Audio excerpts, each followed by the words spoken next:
আসসালামু আলাইকুম। তো বন্ধুরা সবাই কেমন আছেন? তো আশা করি সকলেই ভালো আছেন।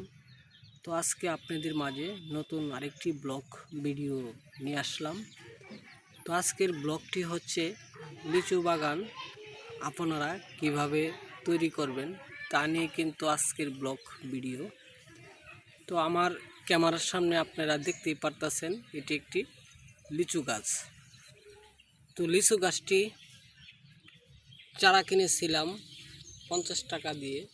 তো যে ভাইয়ের কাছ থেকে আমরা এই চারাটি কিনেছিলাম সে বলেছিল আমাদেরকে 2 বছর পর লিচু ধরবে।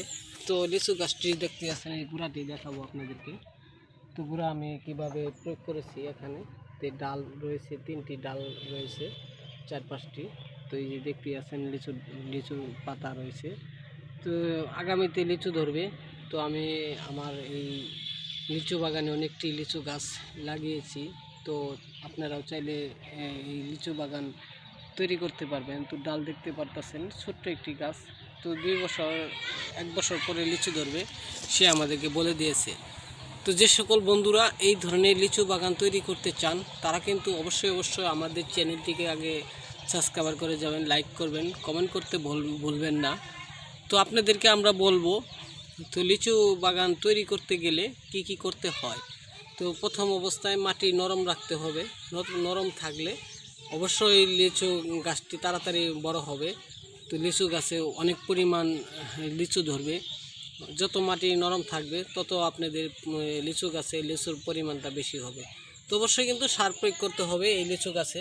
তো দেখতে পাচ্ছেন আমি কিন্তু এক সপ্তাহ পর সার প্রয়োগ করি। তো আপনারা বাড়িতেও এই লিচু গাছ লাগাইতে পারেন, ছাদেও লাগাইতে পারেন, যে কোনো জায়গায় এই লিচু গাছ আপনারা প্রয়োগ করতে পারবেন। যারা এই লিচু গাছটি কিনতে চান তারা অবশ্যই আমাদের কমেন্ট করে জানিয়ে দিবেন। তো আমরা আপনাদেরকে বলে দিব কোথা থেকে এই লিচু গাছটি কিনবেন। যে সকল বন্ধুরা আমাদের এই ব্লগ ভিডিওগুলো দেখেন তাদেরকে অসংখ্য ধন্যবাদ। তো আবারও দেখা হবে আপনাদের মাঝে নতুন কোনো ব্লগ ভিডিও নিয়ে। আসসালামু আলাইকুম, সকলেই ভালো থাকবেন।